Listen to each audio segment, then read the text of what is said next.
Buenos días a todos. Feliz sábado. Bueno, muy acertadas las palabras del hermano Julián al momento de la oración.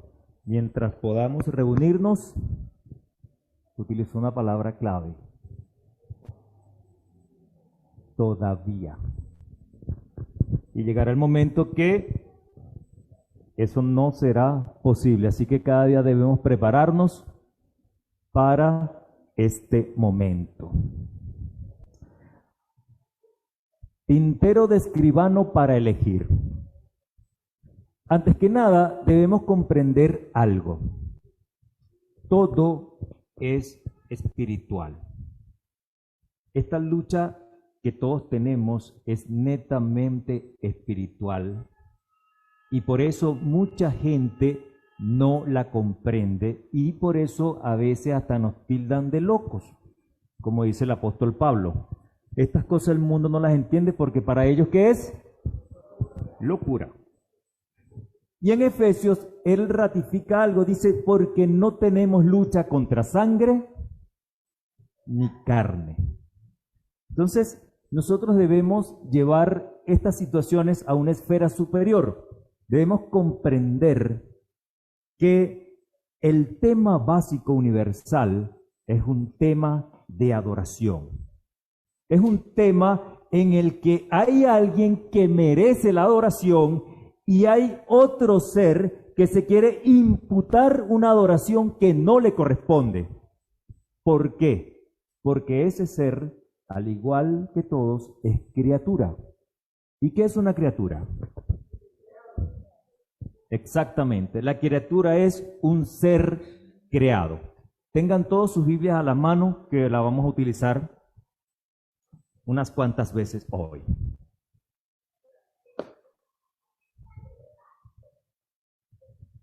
Y he aquí que el varón vestido de lino, que tenía el tintero a su cintura, respondió palabra diciendo: he hecho conforme a todo lo que me mandaste.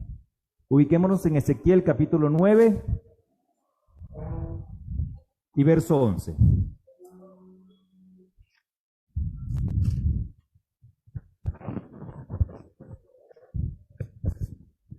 Ezequiel 9, 11. Ahora bien, ¿qué es un escribano?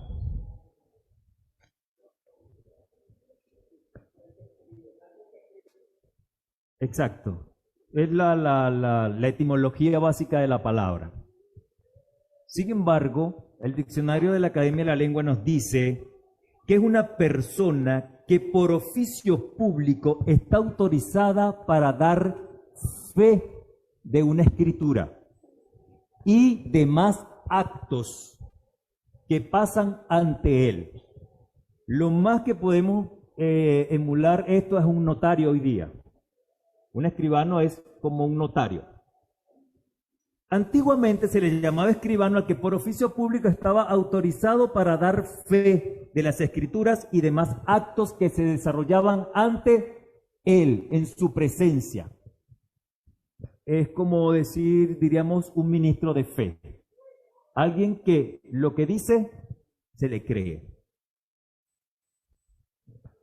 Ahora bien, pero ¿qué llevó?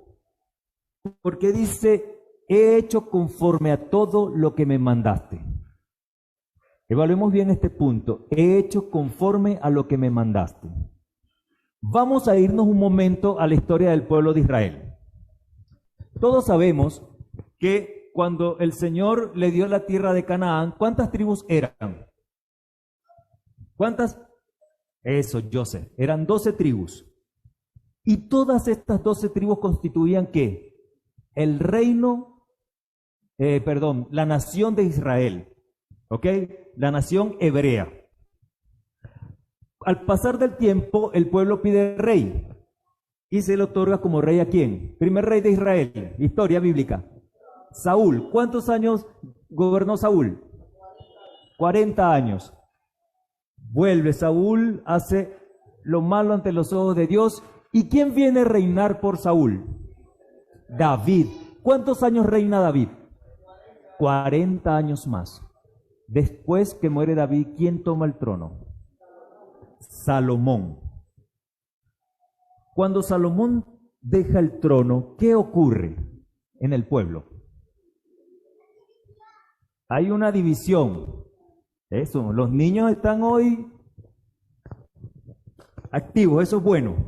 Entonces, hubo la división del reino, 10 tribus del norte y en el sur 2. Y eso, las tribus del sur se convirtieron ¿en qué? En Judá, exactamente. Y las tribus del norte siguieron llamándose Israel. Disculpen la... Ahora esto, en los días de Ezequiel, vean esto, para nadie es un secreto el nivel de corrupción que había en el pueblo de Judá. Aproximadamente 100 años antes había caído ¿cuál reino? El del norte, ¿cierto? Llamado Israel, cuya capital era ¿qué? Samaria. Ahora, el nivel de degradación al que habían llegado estos dos pueblos, sinceramente el Señor Dios no lo pudo soportar más. Ahora bien, veamos esto. Vamos al capítulo 23 de Ezequiel y vamos a hacer un extracto porque no lo vamos a leer completo.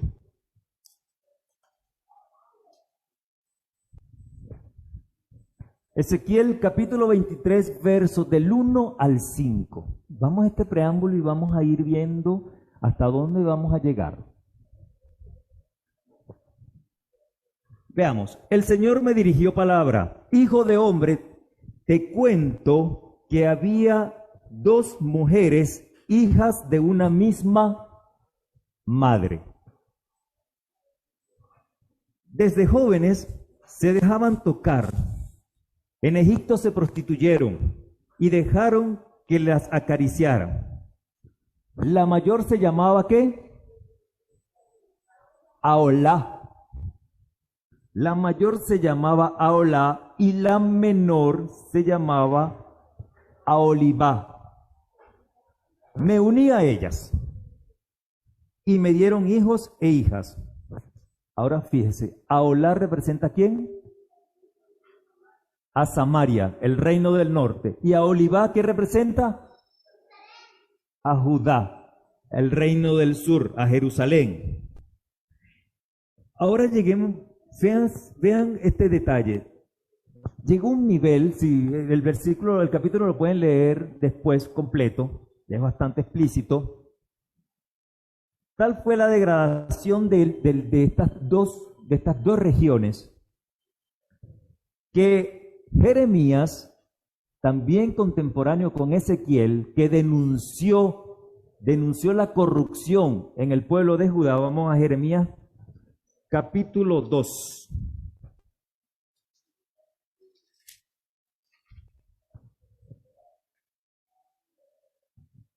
Jeremías capítulo 2 y el verso 11. Y aquí nos vamos a ir dando cuenta de lo que estaba pasando en ese momento. Veamos este punto. 2:11. ¿Hay alguna nación que haya cambiado de dioses a pesar de que no son dioses? ¿Qué significa este reclamo que está haciendo Jeremías? ¿Que el pueblo estaba haciendo qué? No lo oí. El pueblo estaba siendo idólatra, porque él pregunta, ¿cuál de los pueblos paganos que tenemos alrededor, cuál de los asirios, cuál de los fenicios, cuál de los egipcios que están alrededor, teniendo dioses, los han abandonado, han dejado a sus dioses a pesar de que no son dioses? Ahora fíjense el reclamo que hace Dios acá. Pues mi pueblo ha cambiado al que es su gloria por lo que no sirve para nada. Israel ya había caído en manos de los asirios, pero quedaba Judá. Y Jeremías le estaba predicando a Judá y le estaba diciendo, oye, ¿sabes algo? Ninguno de estos pueblos idólatras, paganos, ha abandonado a sus dioses a pesar de que no son dioses. Y ustedes que tienen al Dios verdadero, Dios vivo, lo dejaron. Pero vamos a leer el verso 25 del mismo capítulo de Jeremías. ¿Y ustedes saben qué dice acá? Le dice a Judá, porque el capítulo 23 de Ezequiel sigue haciendo una descripción de que si Aholá fue perversa, Aholibá fue de lo peor. Y aquí Jeremías hace esa descripción, dice, qué mañosa eres para conseguir amantes. Aquí debió colocarse entre paréntesis, qué mañosa eres, Judá, para conseguir amantes. Ahora fíjense hasta dónde llegó Judá, que el profeta dice, hasta las malas mujeres han aprendido de ti. Veamos el nivel de corrupción, de paganismo al que llegó el pueblo de Israel, que tuvo los profetas que compararlas con estas acciones. Ahora, pero ¿por qué dice en el capítulo 11 de Ezequiel, capítulo 9, verso 11, ¿por qué dice, ya hice lo que me mandaste? Veamos Ezequiel, ahora vamos al capítulo 9, pero nos vamos a devolver unos versículos atrás. Vamos a leer el versículo 3 y 4.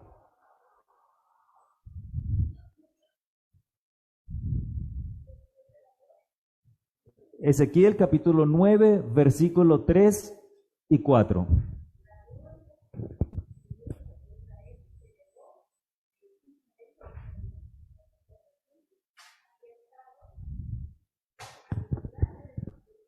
Ajá, al umbral del templo, ajá.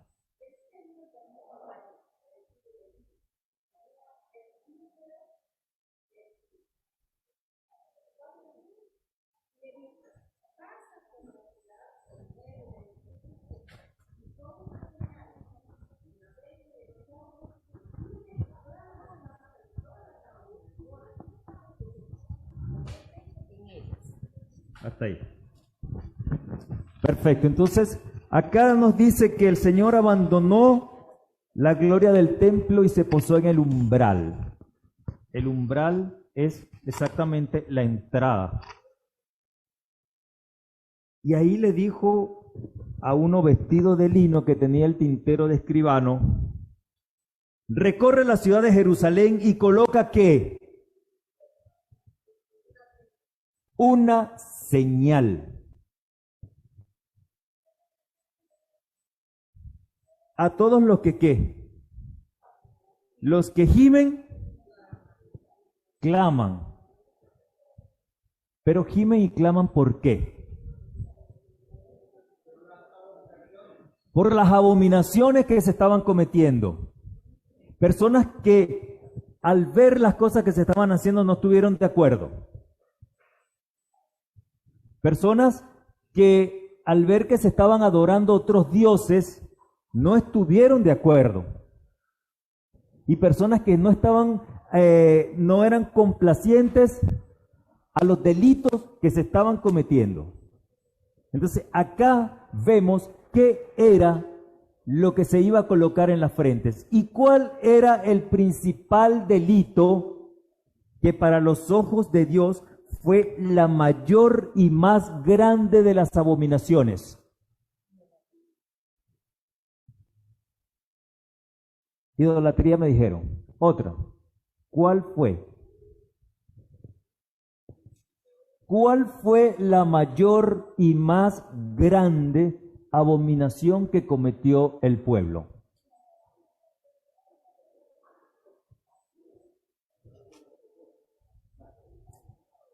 La adoración al sol. En virtud de que la respuesta no fue tan rápida, vamos a Ezequiel capítulo 8. Y aquí vamos a ver ilustrado un punto importante.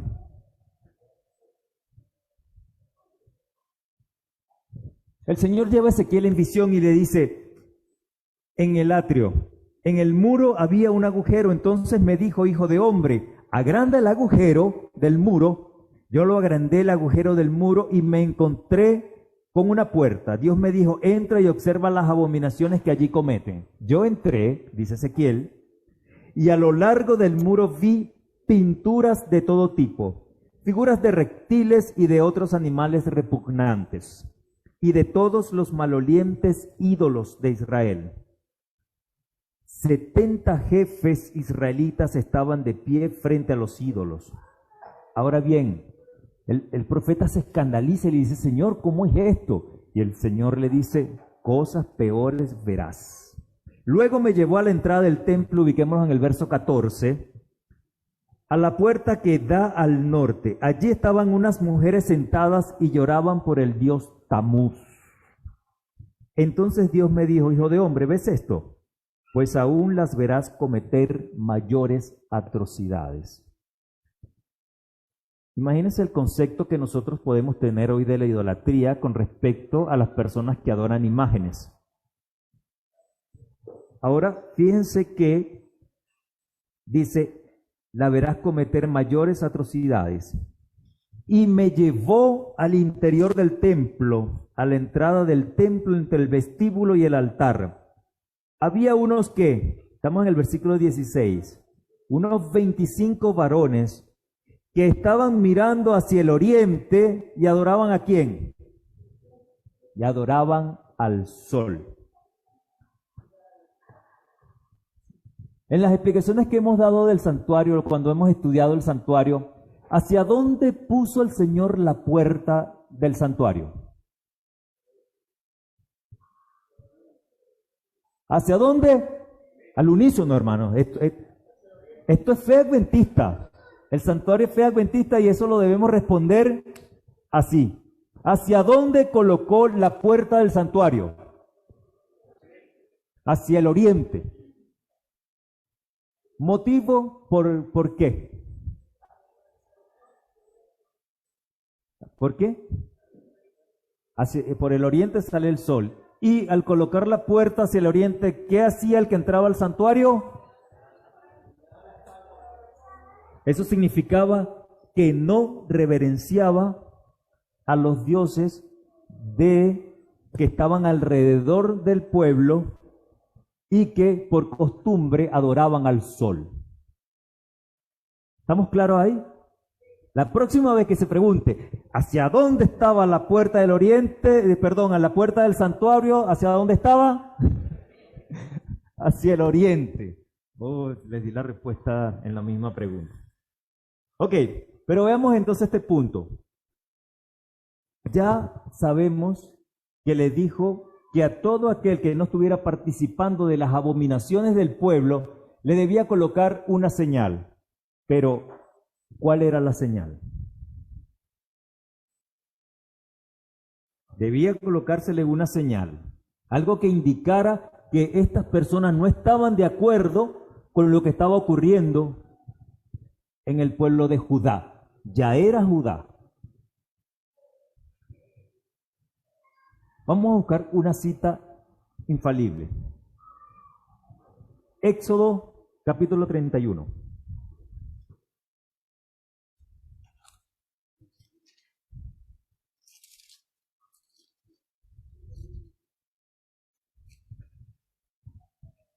(31:12) Dice, el Señor le ordenó a Moisés, dile lo siguiente a los israelitas. Fíjense el término que utiliza Dios acá, a los israelitas. No había judíos en el momento. Ustedes deben observar en algunas versiones dirá día de reposo y en otras versiones dice sábado. Y cuidado con las nuevas que vienen. Ustedes deberán observar mis sábados. En todas las generaciones venideras, el sábado será una señal entre ustedes y yo, para que sepan que yo, el Señor, los he consagrado para que me sirvan.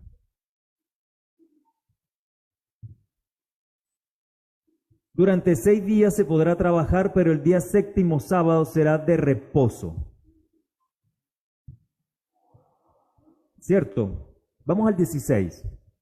Los israelitas deberán observar el sábado en todas las generaciones futuras. Será para ellos un pacto perpetuo, una señal eterna entre ellos y yo. ¿Una señal qué?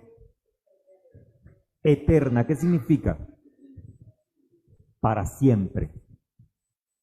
Ahora bien, fijémonos en algo, un detallito. Muchas personas afirman que este mandamiento fue para los judíos. Sin embargo, vamos a aclarar que fue dado a la humanidad. Debemos comprender que cuando el sábado fue dado al pueblo hebreo en el monte Sinaí, aún el concepto del judío no existía. El objetivo del Señor era que este pueblo enseñara al mundo la ley, que mostrara las bendiciones que se recibían al obedecer los preceptos de Dios. Pero Dios no elige a Israel para que exclusivamente Israel tuviera los mandamientos. No es para ellos y para nadie más, no. Era para que este pueblo, al recibir los mandamientos, lo predicara a las demás naciones. Pero ¿qué hizo el pueblo? Los agarró para sí y de paso los tergiversó. El objetivo de Dios para con la ley, el pueblo de Israel se encargó de tergiversarlo y de hacer de la ley lo que Dios no quería precisamente que se hiciera con la ley. ¿Estamos claros en este punto? Veamos lo importante de entender que este mandamiento es una señal, y es la señal que libera, es la señal que liberta. Entonces, vamos a Génesis capítulo 2.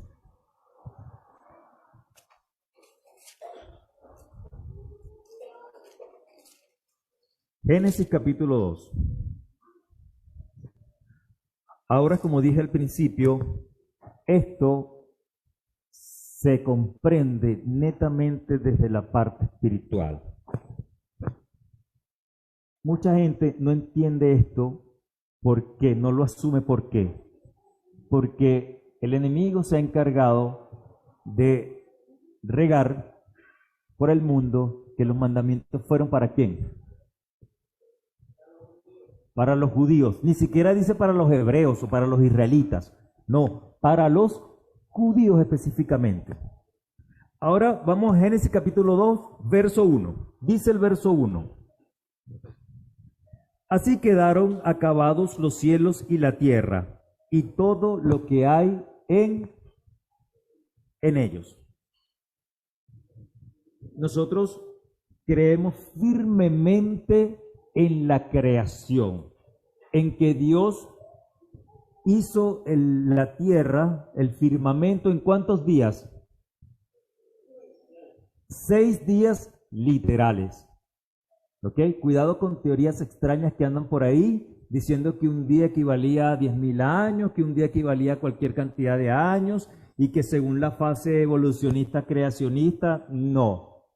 Creación absoluta en 6 días. Porque Génesis, ¿qué dice? Mañana, tarde, pues la tarde y la mañana, un día. No hay más. Al llegar al séptimo día, verso 2, Dios descansó porque había terminado la obra que había emprendido. Veamos las palabras, los verbos. Descansó. 3. Y bendijo Dios el séptimo día y lo santificó, porque en ese día descansó de toda su obra creadora. Siendo Dios omnipotente, puede cansarse en el sentido que nosotros conocemos el cansancio hoy? No. De paso, ese séptimo día, Dios lo descansa, Dios lo reposa y al final lo bendice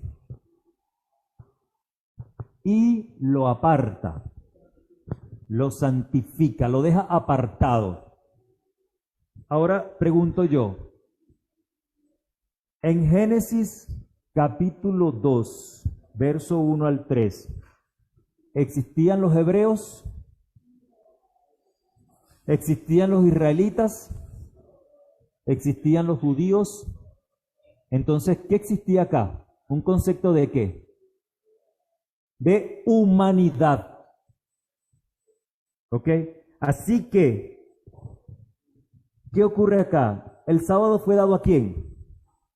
¿A una nación específica como tal? ¿Estamos claros que fue dado a quién? A la humanidad.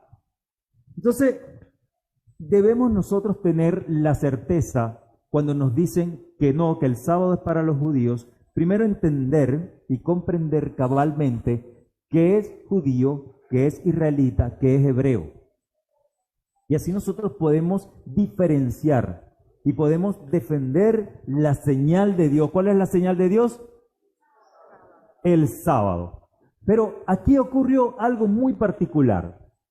Ya cuando el pueblo de Israel, el pueblo judío, ya específicamente, vamos a regresar de Génesis, en la línea de tiempo, vamos a regresar otra vez a Ezequiel. Vamos a Ezequiel capítulo 11. Y vamos a leer el verso 22 y 23.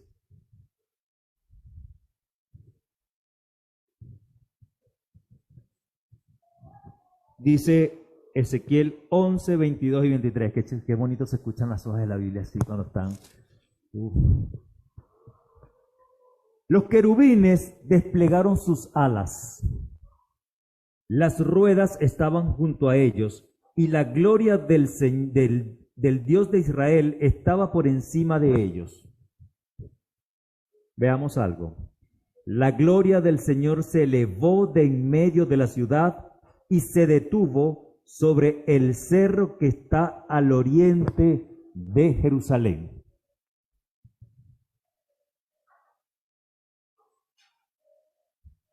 Entonces, ¿qué pasó ahí? El Espíritu de Dios, ¿qué hizo? ¿Abandonó qué?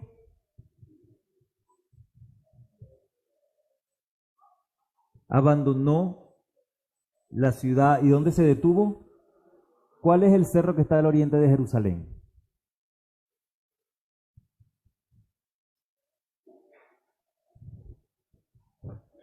Bueno, vamos a dejarla para ir reflexionando. Ahora, ¿qué pasó con esta señal? ¿Qué estaba a punto de ocurrir en los tiempos de Ezequiel y en los tiempos de Jeremías? ¿Qué estaba a punto de ocurrir que el Señor selló a las personas que gemían y clamaban por la justicia? La deportación. Ya habían sido deportados unos cuantos. En la primera fue deportado ¿quién? Daniel y sus compañeros, porque trataron de elegir lo mejor del pueblo judío. Luego fueron deportados 10,000, pero ya que venía. ¿Por qué el Señor sella? ¿Por qué el Señor señala con este tintero de escribano? Le dice a este escribano que coloque una señal en la frente de las personas. Hermanos, Jerusalén iba a ser destruida. ¿Estamos claros? Recordamos cuando Nabucodonosor llegó con sus tropas y acabó con todo. Recordemos que el verso 9, el capítulo 9 de Ezequiel, nos da una declaración y dice que unos hombres venían con armas de destrucción e iban a acabar con todo, con niños, ancianos, mujeres, todo lo que hubiera. Y eso simbolizaba la destrucción que iba a hacer Nabucodonosor en el pueblo de Jerusalén. ¿Y todo por qué? Porque el pueblo se fue al extremo ¿de qué? De la idolatría. Se fue al extremo ¿de qué? De la vileza, de las abominaciones. ¿Y no estaban qué? ¿Guardando qué? Lo estudiamos hoy en la mañana. No estaban guardando el sábado. Leamos Jeremías. Cuando estudiemos todo el libro de Jeremías se darán cuenta que el clamor del profeta Jeremías era que no estaban guardando el sábado correctamente. Jeremías en un momento tuvo que pararse y decir, me cierran las puertas de la ciudad, o las cierran o las cierran. Porque el pueblo no estaba cumpliendo eso. No estaba captando lo que era la señal de Dios. Ahora bien, fijémonos en esto. Solo los que recibieron la señal fueron ¿qué? Fueron salvados.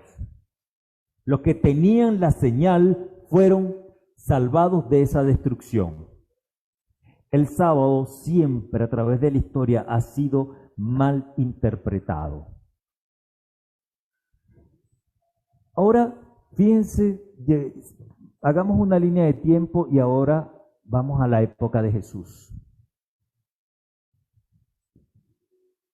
Entre todo lo que le ocurrió al Señor Jesús, entre tantas cosas, ¿qué fue lo que más le malentendió el pueblo judío, sobre todo los dirigentes? La obra del sábado. La obra del sábado fue la obra más malentendida del Señor Jesús. ¿Y Jesús a qué vino? A los suyos vino, a los suyos no le recibieron. Pero la intención de él era ¿cuál? Que su pueblo aprendiera lo que realmente Dios quería instituir con la ley.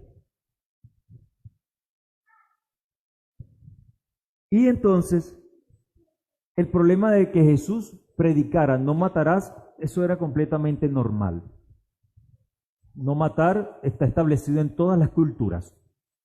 No robarás está establecido en todas las culturas. Recuerdo que un maestro chino, él en cierta ocasión dijo, o sea, yo a veces no entiendo por qué se colocó en una ley, no robarás, si no robar es algo básico, es algo elemental, lo que es mío, lo que es tuyo es tuyo. Sin embargo, se colocó en la ley. ¿Por qué? Porque sabiendo el nivel al que podía llegar el ser humano, el Señor aconsejó y dijo, no roben. Porque el ser humano, hermanos, si nosotros le permitimos, la punta del dedo va a tomarse hasta el codo. Entre todos los motivos de discrepancia entre Jesús y los dirigentes, hermanos, fue el sábado. Vamos a Juan capítulo 5. Juan capítulo 5. ¿Qué pasó en Juan capítulo 5?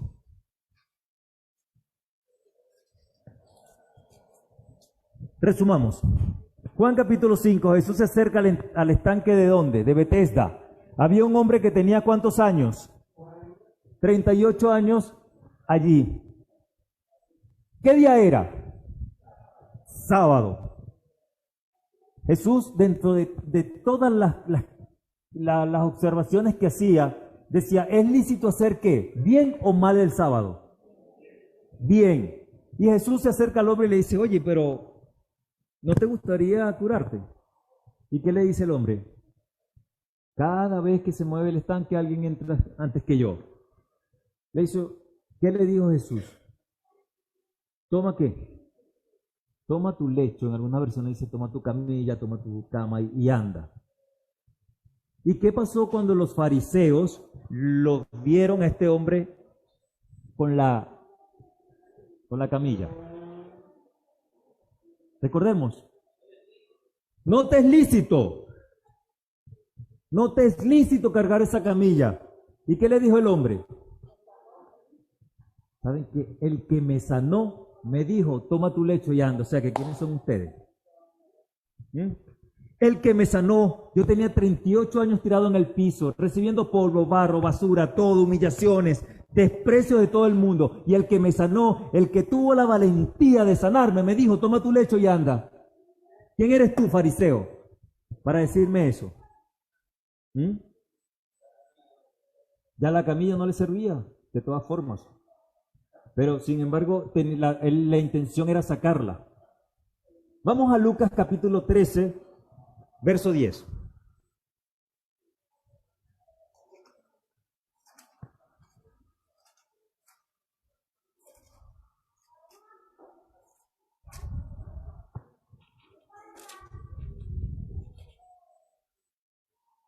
Dice que el sábado estaba enseñando en una de las sinagogas y estaba allí una mujer que por causa de un demonio llevaba 18 años. ¿Cuánto?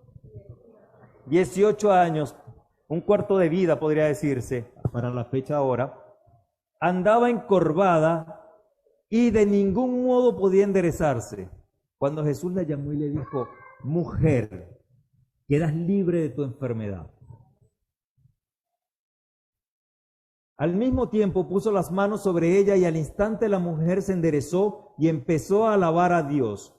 Indignado porque Jesús había sanado en sábado, el jefe de la sinagoga intervino dirigiéndose a la gente.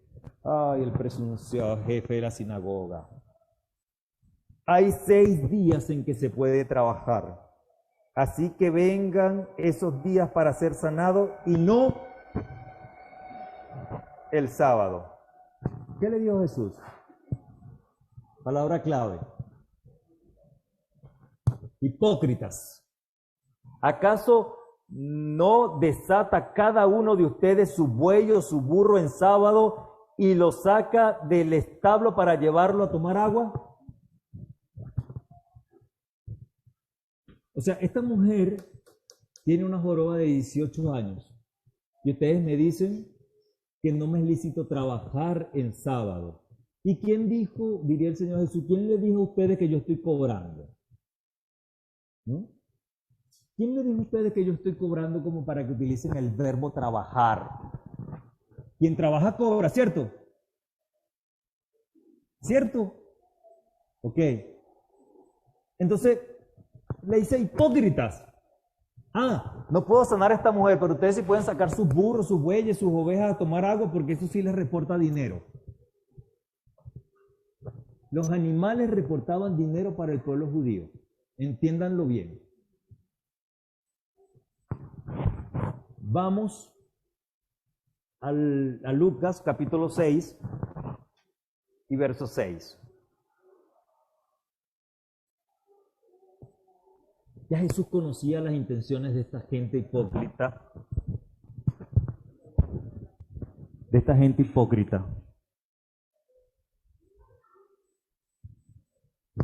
Otro sábado entró a la sinagoga y comenzó a enseñar. Había allí un hombre que tenía la mano derecha paralizada. Así que los maestros de la ley y los fariseos, buscando un motivo para acusar a Jesús, no le quitaban la vista de encima para ver si sanaría en sábado. Pero Jesús, que sabía lo que estaban pensando, le dijo al hombre de la mano paralizada, levántate y ponte al frente. O sea, no era lícito curar en sábado, pero sí era lícito chismear. Vamos a averiguar a ver si el hombre va a curar en sábado.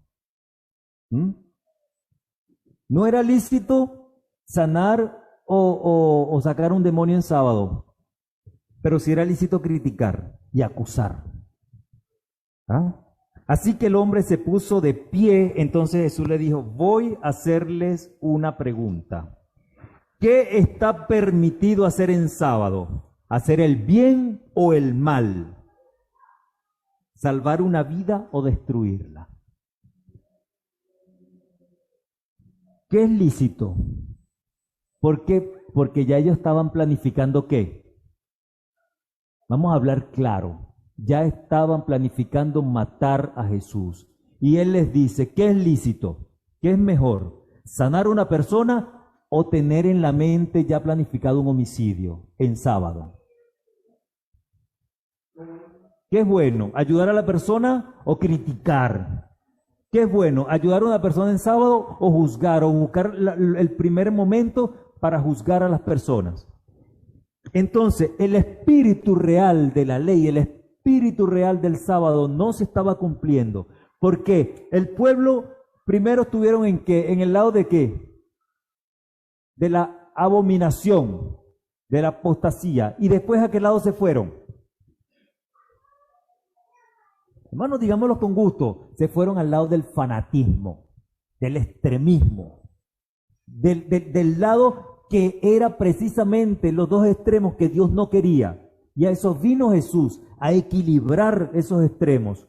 El sábado no es ni la abominación aquella, pero tampoco es el fanatismo que ustedes le están poniendo al pueblo. Si Jesús hubiese venido a colocar 600 leyes más para guardar el sábado y que no fueran 600, sino 1200, el pueblo hubiese estado contento, por lo menos los dirigentes. Pero el pueblo seguro que no hubiese estado contento. ¿Por qué? Porque esas leyes sometían más al pueblo, hundían más al pueblo y automáticamente, ¿qué hacían? El pueblo dominado no podía pensar, no podía razonar.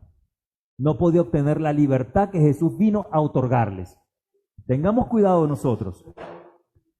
Entonces aquí vemos los extremos en los que estuvieron. Jesús vino a enseñar la verdadera forma de guardar el sábado. No era ese extremo absurdo a que los fariseos sometieron al pueblo.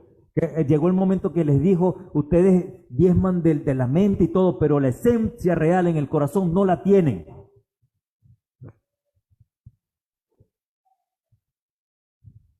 Antes de el Señor Jesús partir, ubiquémonos en Mateo capítulo 23.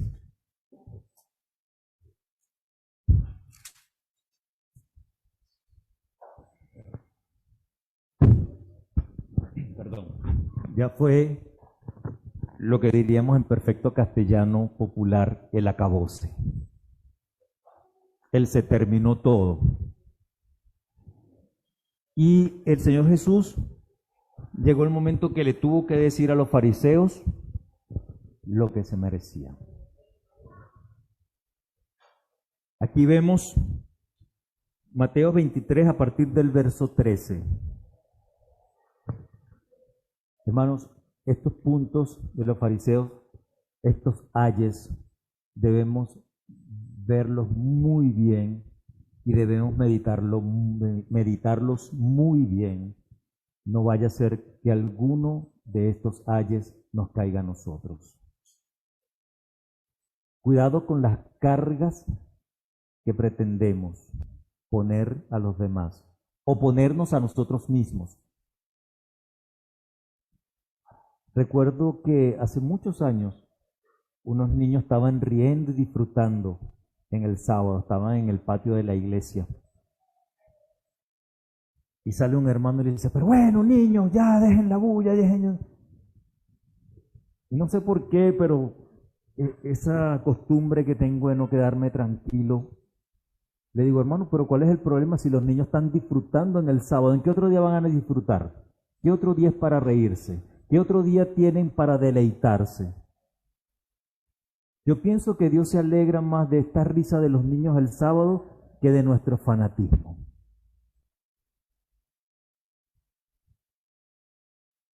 Y en realidad Dios se deleita en la risa de los niños, porque es una alabanza sincera.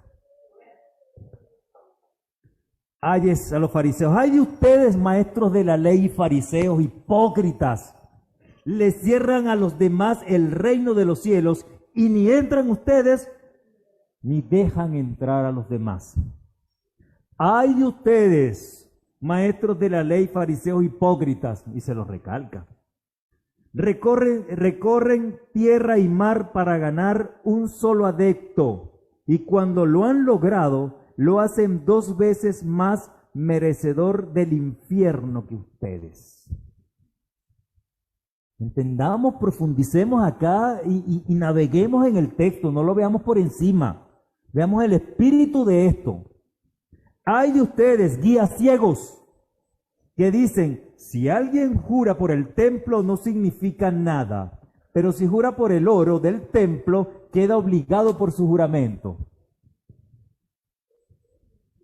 Wow. O sea, el templo no tenía ningún valor, pero el oro del templo sí. ¿Ok? Salvar una vida de un ser humano no era importante, pero si caía una oveja en un hoyo y era a punto de morirse, sí podías ir a buscarla. ¿Por qué? Porque te reportaba ¿qué? Dinero, interesados, ciegos insensatos. ¿Qué es más importante, el oro o el templo? ¿Qué hace sagrado al oro? Hermanos, dinero. ¿Qué hace solemne al dinero? Afuera hay mucho dinero, pero ¿obtenido de qué forma?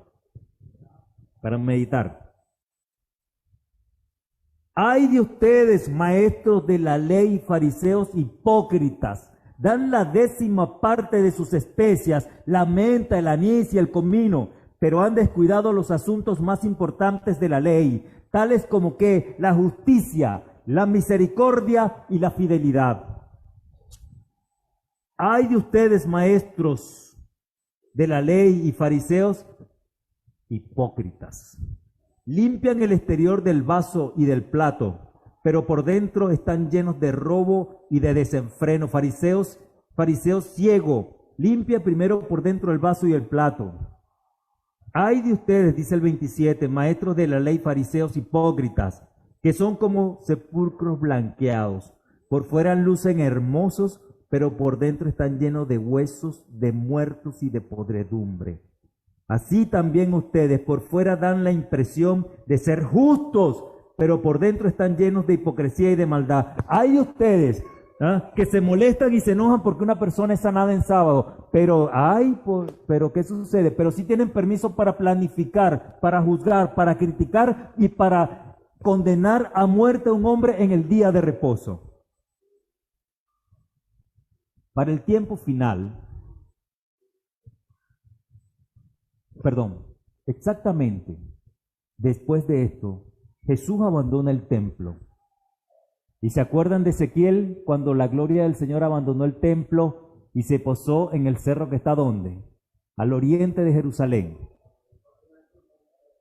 El Señor Jesús sale del templo y ¿a dónde va? Al monte de los Olivos. Ese es el cerro que está al oriente de Jerusalén. Una vez más, la gloria de Dios abandona la ciudad. ¿Y qué pasó? Al igual que en la época de Nabucodonosor, la ciudad de Jerusalén fue destruida, en esta época la ciudad volvió a ser destruida. Año 70, dice la profecía, un príncipe llegará y la destruirá. ¿Quién fue ese príncipe? ¿Cómo se llamaba en la historia? Tito. Tito, príncipe, ¿por qué? Era hijo del entonces emperador Vespasiano y destruyó Jerusalén. ¿Por qué? Porque la gloria abandonó ¿qué? Abandonó la ciudad, abandonó el templo. Entendamos algo. Esto es un tema netamente de adoración. Y es un tema que debemos verlo desde el punto de vista espiritual. Hermanos, en esto no hay carne, en esto no hay lógica. La espiritualidad carece de toda lógica. Y ese es el gran error que cometen muchas personas al tratar de interpretar los designios de Dios a través de la lógica. No es así, no funciona así. Dios tiene su señal. Ya sabemos cuál es la señal de Dios, ¿cierto? ¿Cuál es la señal de Dios? No lo escuché. ¿Cuál es la señal de Dios? Así se oyó. ¿Saben qué? Actualmente la gente no quiere guardar el sábado. Más allá de que sea el día de más negocio, más allá de ese punto, la gente no quiere guardar el sábado. ¿Saben por qué? Porque lo asocia con una carga pesada. Lo asocia a que el sábado es un fastidio. Y discúlpenme si de repente mi palabra es muy enfática, pero lo digo con vehemencia. Para mucha gente, a mí me lo han dicho, el sábado es un fastidio. Tú no ves lo que le decían a los judíos, que los judíos no podían caminar más de 1000 pasos, que esto y aquello. Esa carga que colocaron estos fariseos, escribas de la ley, hipócritas, quedó en el inconsciente universal de las personas y creen que el sábado es una carga. Cuando no quieren captar el verdadero mensaje que dejó Jesús, que el sábado es un día de ¿qué? De liberación, de delicia. Y ellos convirtieron el sábado en un día de vinagre. Amargaron el día. Tengamos cuidado. nosotros, ¿no? El sábado debe convertirse en un día de deleite, un día de felicidad, de tranquilidad. Y nosotros debemos actuar y obrar con la mayor libertad posible dentro de ese límite. ¿Saben por qué? Porque ese día es especial. El sábado es un medio de adoración a Dios, no es un objeto de adoración. Debemos tener cuidado en ese límite. Esa frontera es muy frágil y a esa frontera, esa línea tan frágil fue a la que llevó a los fariseos a convertirse en lo que se convirtieron. Porque convirtieron al sábado en un objeto de adoración, como que si fuera el sábado el que debía recibir la adoración. Es Dios el que debe recibir la adoración en el día del sábado. ¿Por qué? Porque Dios desciende a la tierra. Dios desciende a sus hijos ese día. Y eso hace especial ese día. Hermanos, ¿quién fue a quién en el día de la creación? Génesis capítulo 2. ¿Adán fue al cielo con Dios a pasar el sábado? No. Dios descendió el sábado a pasarlo con Adán, a enseñarle cómo guardarlo. Y estuvo con él. Y después que lo guardaron, el Señor lo santificó y le dijo: Adán, este es el día que tú vas a utilizar de reposo. Y este es el día que yo voy a descender a ti. Porque ¿saben algo? Dios tiene la capacidad de estar en todo lugar, en todo momento. Ahora, la gente no quiere guardar el sábado porque lo asocia con los judíos, que tergiversaron el sentido del sábado. Pregunto, ¿acaso no estaremos nosotros haciendo lo mismo? Y voy a agregar esta frase para no inculparnos: sin querer. ¿No estaremos viendo el sábado más como el objeto de adoración que como el medio de adoración?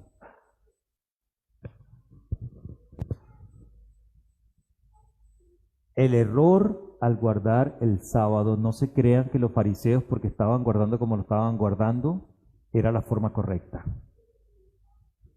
¿Acaso no estaremos colocando el sábado por encima de Jesús? Debemos equilibrar la balanza. La verdadera escuela para guardar el sábado está en los evangelios. Y el maestro que nos enseña es ¿quién? ¿Quién? Apocalipsis 7:14, un versículo muy conocido por todos. ¿Qué dice Apocalipsis?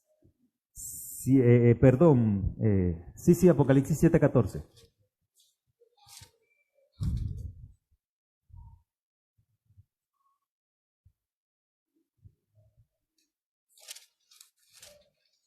No, ya, perdón. Antes vamos a leer Apocalipsis 14:9, perdón. Apocalipsis 14:9, ¿qué nos dice? Vamos a llevarle un micrófono a Joseph, que Joseph lo quiere leer. Ya va, Joseph, te van a llevar un micrófono para que todos te oigan.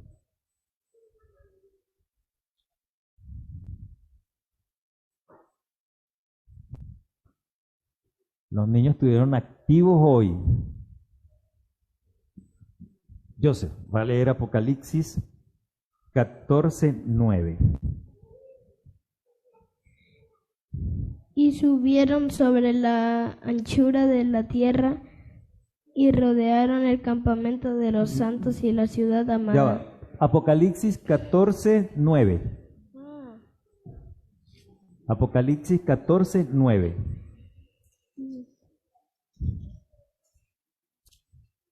Y el tercer ángel les siguió diciendo en alta voz: si alguno adora a la bestia y a su imagen y recibe la marca en su frente o en su mano.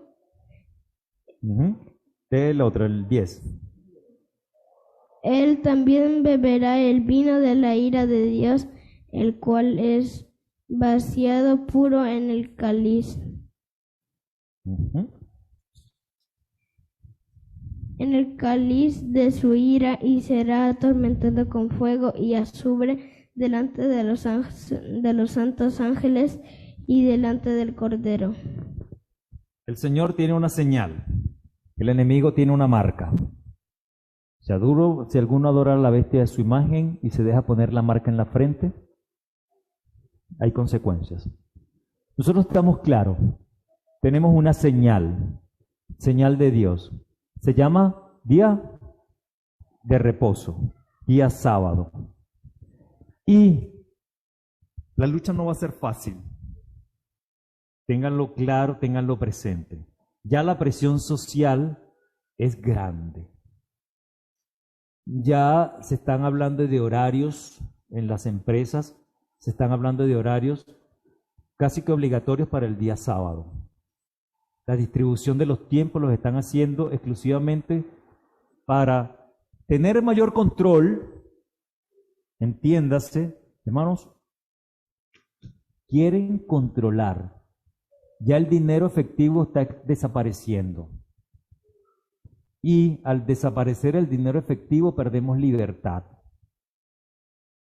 Lo único que te genera libertad es el dinero efectivo. El dinero con tarjeta, el plástico, te va a decir hasta dónde estás pagando un vaso de agua. La presión que viene va a ser grande. Así que hay que estar claro cuál es la señal. Y ojalá Dios nos dé la fuerza suficiente.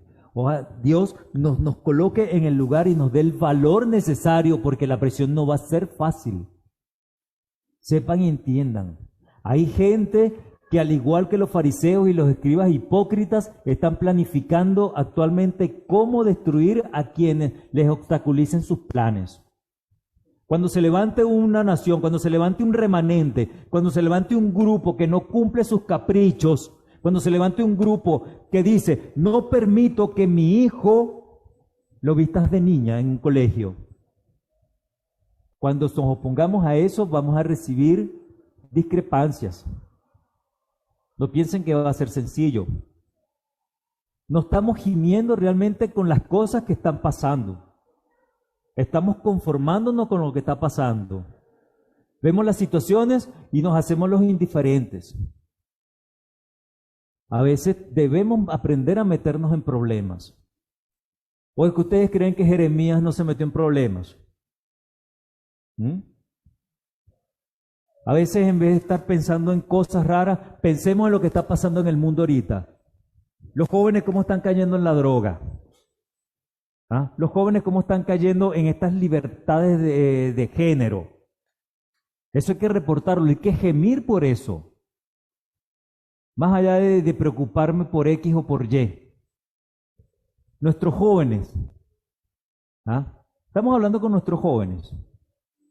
¿Cuál de nuestros jóvenes está claro? ¿Está claro lo que está sucediendo en el mundo? ¿Estamos hablando con ellos? ¿O es que acaso nuestros jóvenes también están compartiendo y les es indiferente el caso de la ideología de género? Por decir algo, el matrimonio igualitario. ¿Cuál de nuestros jóvenes de repente pueda decir, con tal no se metan conmigo, que sean felices? ¿Cuántos estamos gimiendo y estamos denunciando todo ese tipo de idolatrías y todo ese tipo de cosas que están pasando en el mundo? Si vencemos contra esto, la promesa será la siguiente. Apocalipsis 7:14. Desde el 13 dice, entonces uno de los ancianos me preguntó, esos que están vestidos de blanco, ¿quiénes son? ¿De dónde vienen? Y Juan le respondió y le dijo, eso usted lo sabe, mi señor.